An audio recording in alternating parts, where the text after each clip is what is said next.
कुर्रतुल उस्मान में बाला खातून की मौत एक बहुत अहम और जज्बाती मोड़ है जिसे बहुत से मद्दाहों ने बहुत शिद्दत से महसूस किया है। ताहम अगर हम तारीख का मुताला करें तो यह साफ जाहिर होता है कि ड्रामे में दिखाई गई बाला खातून की मौत तारीख से मुतसादम है और इस बात के इम्कानात ज़्यादा हैं कि वो दोबारा वापस आ सकती हैं। कुर्रतुल उस्मान एक तारीखी ड्रामा है जो बहुत हद तक तारीख से मुतासर होकर बनाया गया है, लेकिन इसमें तख्लीकी आज़ादी का इस्तेमाल भी किया गया है ताकि कहानी को मज़ीद दिलचस्प और सस्पेंस से भरपूर बनाया जा सके। बाला खातून की मौत जो कि ड्रामे में एक आतिशज़नी के जरिए दिखाई गई है, तारीख में कहीं भी इस अंदाज में दर्ज नहीं है। दर हकीकत तारीख में बाला खातून की मौत की कोई वाज़ेह तफसील नहीं है, लिहाजा उनकी मौत एक मुअम्मा बनी हुई है। मुख्तलिफ रिवायात और कहानियाँ मौजूद है जो उनके आखिरी दिनों के बारे में मुख्तलिफ बातें करती है, मगर किसी में भी ये जिक्र नहीं है कि वो जल कर मर गई।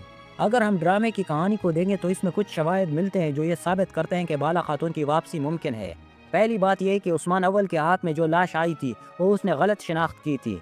जब उस्मान ने लाश को देखा तो उसे लगा कि यह बाला खातून की है, लेकिन हकीकत में उसकी शिनाख्त वाज़ेह नहीं की गई थी। ड्रामे में इस बात को चैलेंज करने की गुंजाइश है कि शायद वो लाश बाला खातून की नहीं थी। इसके अलावा बाला खातून के मौत के हवाले से गैर यकीनी सूरत-ए-हाल भी कायम है। जब बाला खातून की मौत दिखाई गई तो उस वक्त का मंजर इंतहाई जज्बाती था और एक ताकतवर पैगाम देने के लिए उसकी मौत को दिखाया गया। ताहम इसके बावजूद उसकी मौत की तफसील तारीख में नहीं मिलती, जिससे यह जाहिर होता है कि यह एक अफसानवी स्क्रिप्ट था जो ड्रामे के ओनर ने लिखा है। तारीख में ये जिक्र नहीं किया गया कि बाला खातून किसी हमले या आग में जलकर मर गई, बल्कि उनकी मौत के हवाले से बस इतना ही कहा जाता है कि वो एक वक्त के बाद मंजर से गायब हो गई। एक और आम बात जो ड्रामे में दिखाई गई है वो बेगम खातून का किरदार है। अगरचे एक मफरूजा हो सकता है, लेकिन इस बात के इम्कानात हैं कि बेगम खातून ने बाला खातून को नहीं मारा। बेगम खातून की पोजीशन उस वक्त तक वाज़ेह नहीं थी और वो इस दौरान अपने मफादात की जंग में मुलव्वस नजर आती है। इस बात के इम्कानात ज़्यादा हैं कि बेगम खातून ने बाला खातून की मौत की चुपचाप तस्दीक नहीं की। मौजूदा हालात में यह भी मुमकिन है कि ड्रामे में बाला खातून की मौत के बाद एक नए किरदार शामिल कर दिया जाए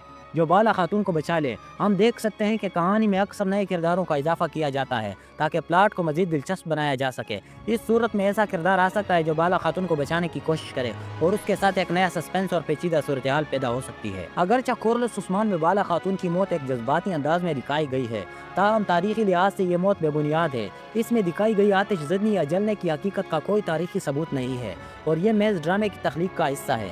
इस बात के इम्कानात ज़्यादा हैं कि बाला खातून की वापसी होगी और ये भी मुमकिन है कि वो किसी और तरीके से बच कर आ जाएं।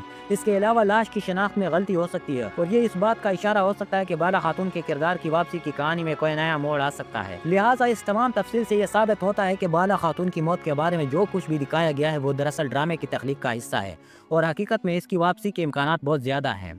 नाज़रीन अकराम, आज की वीडियो में फिर वक्त तक के लिए इतना ही। वीडियो अच्छी लगे तो इसे लाइक कीजिएगा और दोस्तों के साथ व्हाट्सएप पर ज़रूर शेयर कीजिएगा ताकि हमारी हर आने वाली वीडियो सबसे पहले आप तक पहुंचती रहे। आपसे मुलाकात होगी अगली वीडियो में, तब तक के लिए हमें दीजिएगा इजाज़त। दुआओं में याद रखिएगा। अल्लाह निगहबान।